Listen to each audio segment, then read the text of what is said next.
Sir ಈಗ ತಿರುಪತಿ ತಿಮ್ಮಪ್ಪನ ಲಡ್ಡುವಿನ ಪ್ರಸಾದದಲ್ಲಿ ಏನಂದ್ರೆ ದನದ ಮಾಂಸ ಮತ್ತು ಮೀನಿನ ಎಣ್ಣೆ ಬಳಸ್ತಾರೆ ಅಂತ ಆರೋಪ ಇದೆ. ಏನ್ ಹೇಳ್ತೀರಾ ಸರ್ ನೀವು? ನನ್ನ ಅಭಿಪ್ರಾಯ ಇಲ್ಲ ಅನ್ಸುತ್ತೆ. ಯಾಕಂದ್ರೆ ಅವತ್ತಿನ ರುಚಿ ಆಗಿದೆ, ಇವತ್ತು ಅದೇ ರೀತಿ ರುಚಿ ಇದೆಯಲ್ಲ, ಇದೆ.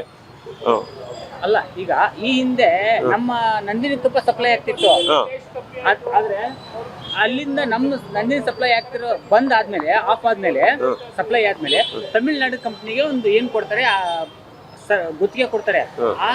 ಆ ತುಪ್ಪದಲ್ಲಿ ಈ ತರ ಅಂಶಗಳಿದಾವೆ ಅಂದ್ರೆ ಬೆಳಕಿಗೆ ಬಂದಿದೆ. ಈಗ ಅದನ್ನ ಈಗ ತುಪ್ಪದಲ್ಲಿ ಇರೋ ಪ್ರಶ್ನೆ ಬಂದಿರೋದು ದೇವಸ್ಥಾನದಲ್ಲ. ಅದಕ್ಕೆ ಏನ್ ಹೇಳ್ತಾರೆ ಇದಕ್ಕೆ? ಅಲ್ಲ, ಅವರು ಕಲಬೆರಕೆ ಮಾಡಿರ್ಬೋದು, ಅದನ್ನ ಅವತ್ತೇ ಪಾಯಿಂಟ್ ಔಟ್ ಮಾಡೋಕಾಗಿತ್ತು ಅಂತ ಅವತ್ತೇನೆ ಹೇಳ್ಬೇಕಾಗಿತ್ತು. ಕಲಬೆರಕೆ ಇದು ಗೊತ್ತಾಯ್ತಲ್ಲ, ಕಲಬೆರಕೆ ಅಂತ ಗೊತ್ತಾದ ತಕ್ಷಣ ಇಮಿಡಿಯೇಟ್ ಆಗಿ ಅಪೋಸಿಷನ್ ಲೀಡರ್ ಆಗಿರ್ತಕ್ಕ ಚಂದ್ರಬಾಬು ನಾಯ್ಡು ಅವರು ಕಲಬೆರಕೆ ಅಂತ ಅವತ್ತು ಯಾಕೆ ಹೇಳಲಿಲ್ಲ, ಇವತ್ತು ಯಾಕೆ ಹೇಳ್ತಿದ್ದಾರೆ?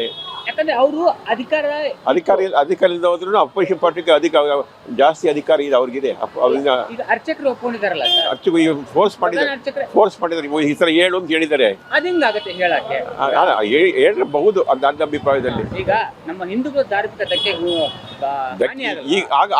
ಈಗ ಆಗಿದೆ ಒಪ್ಪಂತೀನಿ. ಯಾಕಂದ್ರೆ ಈಗ ಫಾಲ್ಸ್ ಇನ್ಫಾರ್ಮೇಶನ್ ಕೊಟ್ಬಿಟ್ಟಿದ್ದಾರೆ, ಈಗ ಆಗಿದೆ. ಅದನ್ನ ಇನ್ವೆಸ್ಟಿಗೇಷನ್ ಮಾಡಬೇಕು. ಈಗ ಲ್ಯಾಬ್ ಅಲ್ಲಿ ವರದಿ ಪ್ರಕಾರ ದೃಢವಾಗೈತೆ. ಅವತ್ತಿನ ಲಾಡು ಇವತ್ತು ಹೆಂಗೆ ಎಲ್ಲಿ ಸಿಗುತ್ತೆ? ಈಗ ಅವತ್ತು ಲಾಡ್ ಅಂತ ಅದೇ ರೀತಿ ಎಷ್ಟು ವರ್ಷ ಅಂತ ಪೆಂಡಿಂಗ್ ಇಡಕ್ಕಾಗುತ್ತದೆ ಸರ್? ಈಗ ಲಾಡು ಟೇಸ್ಟ್ ಪ್ರಶ್ನೆ ಬಂದಿಲ್ಲ ಸರ್, ಆ ಬಸಕದ ತುಪ್ಪದ ಪ್ರಶ್ನೆ ಬಂದಿರೋದು. ಇದು ಧಕ್ಕೆ ಆಗಿದೆ, ಒಪ್ಪಂತೀನಿ. ಎಲ್ಲರಿಗೂ ಬೇಜಾರಾಗಿದೆ. ಈ ಫಾಲ್ಸ್ ಸ್ಟೇಟ್ಮೆಂಟ್ ಕೊಟ್ಟಾದ್ಮೇಲೆ ಎಲ್ಲರಿಗೂ ಬೇಜಾರಾಗಿದೆ.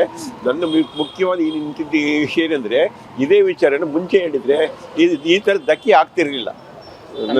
ಪುರುಷೋತ್ತಮರಾಜು ಅಂತ ಕೊರಟಗೆರೆ ನರಸಿಂಹಸ್ವಾಮಿ ದೇವಸ್ಥಾನ, ಸುವರ್ಣಮುಖಿ ಲಕ್ಷ್ಮೀ ನರಸಿಂಹಸ್ವಾಮಿ ದೇವಸ್ಥಾನದವರು, ಅದು ಸೇರಿಸಿ ಸುವರ್ಣಮುಖಿ ಲಕ್ಷ್ಮೀ ನರಸಿಂಹಸ್ವಾಮಿ.